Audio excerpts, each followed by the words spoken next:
Hello everyone, welcome to daily learning. आज आम video रे इंडियन पॉलिटर आउ केतरा एमसीक्यू डिस्कशन करबा। एटा होची यार क्लास नंबर 3। मु या पूर्व ऑलरेडी क्लास जेटा अपलोड करची, जो देखि नाती नियाती जाई चैनल को विजिट करी देखि नेबे, प्लेलिस्ट चेक करी देखि नेबे। ईयर 2024 में चैनल ताले वीडियो रे बहुत देखते बाबा। यदि यार हिस्ट्री ज्योग्राफी क्लास देखि नाती नियाती प्लेलिस्ट चेक करी देखि नेबे। डरे में बहुत इंपोर्टेंट क्वेश्चन हमें डिस्कशन करिछु। The first question कौन रही? How many schedule are there in the Indian Constitution? ताले Indian Constitution रे केतरा schedule अछि बोली एठी पचारुछि। ऑप्शन केते अछि? गोटे अछि 8, तापर अछि 12, तापर 10, तापर 15 केते अछि? ना हमर Indian Constitution रे केतरा schedule अछि? ना 12टा schedule अछि। केतरा schedule अछि? 12टा। नेक्स्ट क्वेश्चन जब देखिबा तो anti defection law is mentioned in which schedule. तो हम देखिबा एंटी डिफेक्शन लॉ टा को शेड्यूल एटा मेंशन करा हिच बोली पचारुछि। को शेड्यूल ले? ऑप्शन अछि 9th, बी रे अछि 10th, सी रे अछि 11th, डी रे अछि 12th। केते ना ए 10th शेड्यूल रे ही कोन अछि ना एंटी डिफेक्शन लॉ विषय रे कुआ जायछि। को शेड्यूल रे ना 10th शेड्यूल रे केतरा शेड्यूल अछि हमर टोटली 12टा। तो हम देखिबा एटा होछि किछि लिस्ट जो पूरा 12टा लिस्ट अछि। जदि फर्स्ट शेड्यूल रे कोन अछि ना फर्स्ट शेड्यूल रे अछि names of states and union territories रहिछि। का विषय फर्स्ट शेड्यूल भीतर लिखा जायछि कोठी ना स्टेट आ यूनियन टेरिटरी विषय रे लिखा जायछि। सेकंड शेड्यूल रे सैलरी अलाउंसेस विषय रे लिखा जायछि। थर्ड शेड्यूल रे कोन अछि ना ओथ टेकिंग विषय रे लिखा जायछि कोठी ना थर्ड शेड्यूल रे। फोर्थ रे कोन अछि ना allocation of seats in Rajya Sabha to states and union territories माने को राज्य रे केते सिलेक्शन हेकी राज्य सभा को जिबे। तो सेटा कोडा अछि ना फोर्थ शेड्यूल रे अछि।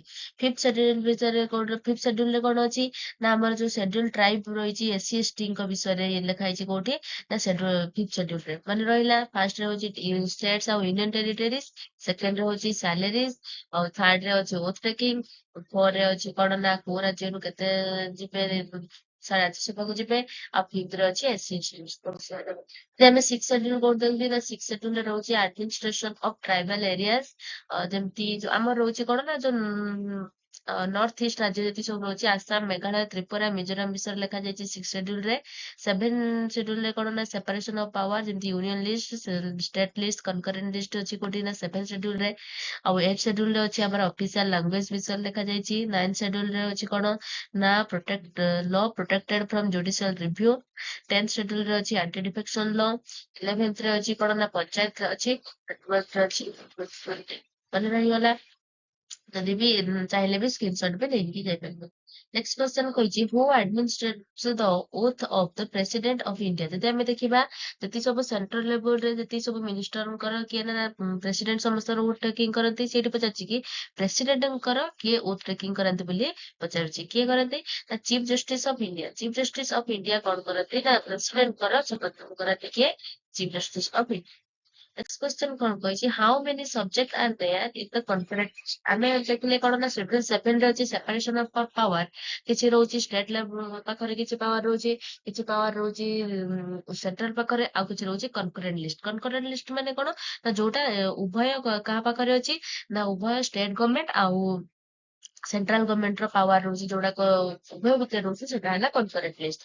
तर कनकरेंट लिस्ट रे केतरा अछि ना हमर 52टा सब्जेक्ट अछि केते ना कनकरेंट लिस्ट रे अछि केतोटी ना 52टी। नेक्स्ट क्वेश्चन कोन कहिछि how many subject are there in the union list. Union list रे केतरा अछि हम कनकरेंट रे देखले 52टी आ यूनियन रे देखिबा केतोटी ना 100टी अछि एबे केबे कोटारे ना यूनियन लिस्ट रे।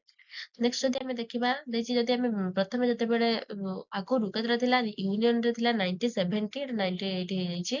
90 70 थिला कोठी ना आगुरु थिला स्टेट रे थिला 60 60 आउ कनकरेंट रे थिला केते 47टी। तापरे 42तम अमेंडमेंट 1976 रे कोन हैला ना यूनियन रे ऐड हैला 100टी, स्टेट रे रहला 61टी आ कनकरेंट स्टेट रो कटि की 5टा कोन ना कनकरेंट लिस्ट रे ऐड हैला केतरा हैला 52टी माने रहला। तने यूनियन रे थिला 90 70 प्रथमे, स्टेट रे थिला 66, कनकरेंट रे थिला 47। तापरे 42तम अमेंडमेंट अनुଯାयी 1976 जो 42तम ଆମେଣ୍ଡମେଣ୍ଟ ପରେ କଣ ହେଲା ନା ୟୁନିୟନ ରେ ରହିଲା 100ଟି, ଷ୍ଟେଟ ରେ ରହିଲା 61ଟି ଆଉ କନକରେଣ୍ଟ ରହିଲା 52ଟି। ନେକ୍ସଟ କ୍ୱେଶ୍ଚନ କଣ କହିଛି how many classical languages are there in India. ତାହେଲେ ଇଣ୍ଡିଆରେ କେତେଟା କ୍ଲାସିକାଲ ଲାଙ୍ଗୁଏଜ ଅଛି? ଯଦି 6 କରିଦଉଥିବେ ତାହେଲେ ଭୁଲ ଉତ୍ତର, କାହିଁକି ନା 6 ନୁହଁ 11ଟି ଅଛି। ଯଦି ଆମେ ଦେଖିବା 2024ରେ ଆଉ 5ଟା ଆଡ ହେଇଛି, ତାହେଲେ କେତେଟା ହେଇଯାଇଛି କ୍ଲାସିକାଲ ଲାଙ୍ଗୁଏଜ ନା 11ଟି। ନେକ୍ସଟ କ୍ୱେଶ୍ଚନ କଣ କହିଛି ଯଦି ଆମେ କ୍ଲାସିକାଲ ଲାଙ୍ଗୁଏଜ ଦେଖିବା କେତୋଟି ଅଛି? 11ଟି ଅଛି। କଣ କଣ ନା ତାମିଲ 2004ରେ ଆଡ ହେଇଛି ତାମିଲ, 2005ରେ ସଂସ୍କୃତ, 2008ରେ ତେଲୁଗୁ, 2008ରେ କନ୍ନଡା, ତାପରେ 2013ରେ ମାଲାୟାଲମ, ତାପରେ 2014ରେ ଓଡିଆ। ତାପରେ 2024ରେ କୋଉଟା ସବୁ ଆଡ ହେଇଛି ନା ମରାଠୀ, ପାଲି, ପ୍ରାକୃତି, ଆସାମିଜ, ବେଙ୍ଗାଲୀ ଇଏ ସବୁ ପୁଣି ଆଡ ହେଇଛନ୍ତି। ତାହେଲେ ଆମର କେତେଟା ହେଇଯାଇଛି କ୍ଲାସିକାଲ ଲାଙ୍ଗୁଏଜ? 11ଟି। ନେକ୍ସଟ କ୍ୱେଶ୍ଚନ କଣ କହିଛି ଯେ fundamental rights R mention in which part of the constitution. A fundamental right ଯୋଉଟା କନଷ୍ଟିଟ୍ୟୁସନର କୋଉ ପାର୍ଟରେ ଅଛି? ଯଦି ଆମେ ଦେଖିବା ପାର୍ଟ 3ରେ କହୁଛି କଣ ରହୁଛି ନା ଫଣ୍ଡାମେଣ୍ଟାଲ ରାଇଟ୍। ପାର୍ଟ 3ରେ ରହୁଛି ଫଣ୍ଡାମେଣ୍ଟାଲ ରାଇଟ୍, ପାର୍ଟ ଆଇଭିରେ ରହୁଛି କଣ ନା ଡିପିଏସପି, ଆଉ ପାର୍ଟ ଆଇଭିଏରେ ରହୁଛି ଫଣ୍ଡାମେଣ୍ଟାଲ ଡ୍ୟୁଟିଜ। ନେକ୍ସଟ କ୍ୱେଶ୍ଚନ କହିଛି DPSP are included in which part of the constitution. DPSP କୋଉଟା ରହୁଛି? ମୁଁ ଏବେ କହିଲି ପାର୍ଟ 3ରେ ରହିଲା ଫଣ୍ଡାମେଣ୍ଟାଲ ରାଇଟ୍, ଆଉ ପାର୍ଟ 4ରେ ରହୁଛି କଣ ନା ଡିପିଏସପି, ଆଉ ପାର୍ଟ ଆଇଭିଏରେ ରହୁଛି ଫଣ୍ଡାମେଣ୍ଟାଲ ଡ୍ୟୁଟିଜ। ନେକ୍ସଟ କ୍ୱେଶ୍ଚନ କଣ କହିଛି how many fundamental duties are there in India. ଇଣ୍ଡିଆରେ କେତେଟା ଫଣ୍ଡାମେଣ୍ଟାଲ ଡ୍ୟୁଟି ଅଛି ବୋଲି ପଚାରୁଛି। ଆମେ ଇଣ୍ଡିଆନ କନଷ୍ଟିଟ୍ୟୁସନରେ କେତେଟା ଫଣ୍ଡାମେଣ୍ଟାଲ ଡ୍ୟୁଟି ଅଛି? 11ଟି। ତାହେଲେ କେତେଟା ସେଡ୍ୟୁଲ ରହୁଛି? 12ଟା ସେଡ୍ୟୁଲ ରହୁଛି। କେତେଟା ଫଣ୍ଡାମେଣ୍ଟାଲ ଡ୍ୟୁଟିଜ ରହୁଛି? 11ଟି ରହୁଛି। ୟୁନିୟନ ଲିଷ୍ଟରେ ରହୁଛି କେତୋଟି? 100ଟି। ଆଉ ହଉଛି ଷ୍ଟେଟ ପାଖରେ ରହୁଛି କେତୋଟି? ନା ଷ୍ଟେଟ ପାଖରେ ରହୁଛି 61ଟି, ଆଉ 52ଟି ରହୁଛି କନକରେଣ୍ଟ ଲିଷ୍ଟରେ। ନେକ୍ସଟ କ୍ୱେଶ୍ଚନ କଣ କହିଛି fundamental duties are mentioned in which part of the constitution. Fundamental ଡ୍ୟୁଟିଟା କନଷ୍ଟିଟ୍ୟୁସନର କୋଉ ପାର୍ଟରେ? ନା ପାର୍ଟ ଆଇଭିଏରେ ହିଁ ମେନସନ କରାଯାଇଛି। କୋଉଠି ମେନସନ କରାଯାଇଛି? ପାର୍ଟ ଆଇଭିଏରେ। ନେକ୍ସଟ କ୍ୱେଶ୍ଚନ କହିଛି how many fundamental rights are there in India. Fundamental ଇଣ୍ଡିଆରେ କେତେଟା ଫଣ୍ଡାମେଣ୍ଟାଲ ରାଇଟ୍ ଅଛି? ନା ଫଣ୍ଡାମେଣ୍ଟାଲ ରାଇଟ୍ ଅଛି କେତେଟା? ଆମର 6ଟି। କେତେଟା ଫଣ୍ଡାମେଣ୍ଟାଲ ରାଇଟ୍ ଅଛି? 6ଟା ଅଛି ଆମର ଫଣ୍ଡାମେଣ୍ଟାଲ ରାଇଟ୍। କଣ କଣ ଅଛି? ଦିଛି which of the following is not a fundamental right. ଏଙ୍କ ଭିତରୁ କୋଉଟା ଗୋଟେ ଫଣ୍ଡାମେଣ୍ଟାଲ ରାଇଟ୍ ନୁହେଁ ବୋଲି ପଚାରୁଛି। ଆମେ ଜାଣିଛନ୍ତି ରାଇଟ୍ ଟୁ ଇକ୍ୱାଲିଟି ହଉଛି fundamental right, right to freedom, right against exploitation, ଆଉ ଡିପିଏସପି ଟା ଗୋଟେ ଫଣ୍ଡାମେଣ୍ଟାଲ ରାଇଟ୍ ନୁହଁ। ତାହେଲେ ଆମର ଏଙ୍କ ଭିତରୁ ରହୁଛି କିଏ? ନା right to equality, right to freedom, right against exploitation ଏ ସବୁ ହଉଛନ୍ତି ଫଣ୍ଡାମେଣ୍ଟାଲ ରାଇଟ୍।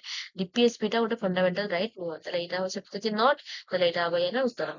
ଯଦି ଆମେ ଦେଖିବା ଆମର କେତେଟା ଅଛି ନା ପାର୍ଟ 3ରେ ରହୁଛି ଫଣ୍ଡାମେଣ୍ଟାଲ ରାଇଟ୍, ଆଉ କେତେଟା ରହୁଛି ଆମର 6ଟା ଫଣ୍ଡାମେଣ୍ଟାଲ ରହୁଛି। କଣ ରହୁଛି ନା ପ୍ରଥମେ ରହୁଛି ରାଇଟ୍ ଟୁ ଇକ୍ୱାଲିଟି, କେତେରୁ ନା ଆର୍ଟିକଲ 14ରୁ 18 ରହୁଛି ରାଇଟ୍ ଟୁ ଇକ୍ୱାଲିଟି। ତାପରେ ରାଇଟ୍ ଟୁ ଫ୍ରିଡମ ରହୁଛି କେତେ ନା 19ରୁ 22 ରହୁଛି right to freedom. Right against exploitation କେତେ ରହୁଛି? ଆର୍ଟିକଲ 23, 24। ଆଉ right to freedom of religion କେତେ ରହୁଛି ନା ଆର୍ଟିକଲ 25ରୁ 28 ରହୁଛି। କଲଚରାଲ ଆଣ୍ଡ ଏଜୁକେଶନାଲ ରାଇଟ୍ ରହୁଛି କେତେ ନା ଆର୍ଟିକଲ 29ରୁ 30। ଆଉ ରାଇଟ୍ ଟୁ କନଷ୍ଟିଟ୍ୟୁସନାଲ ରେମିଡିଜ ରହୁଛି କେତେ? ଆର୍ଟିକଲ 32। ଆଉ ଗୋଟେ ଥିଲା କଣ ନା ଆର୍ଟିକଲ 31ରେ ଗୋଟେ ଥିଲା କଣ ନା ରାଇଟ୍ ଟୁ ପ୍ରପର୍ଟି, ଯୋଉଟା କି ତାକୁ ହଟେଇ ଦିଆଯାଇଛି। ଆଉ ସେଟା ନାହିଁ, ସେଟା ଏବେ ଲିଗାଲ ରାଇଟ୍ ହେଇକି ରହିଛି। ତାହେଲେ କେତେଟା ଆମର ଫଣ୍ଡାମେଣ୍ଟାଲ ରାଇଟ୍ କେତେଟା ରହୁଛି? ନା ଫଣ୍ଡାମେଣ୍ଟାଲ ରାଇଟ୍ ରହୁଛି ଆମର 6ଟି।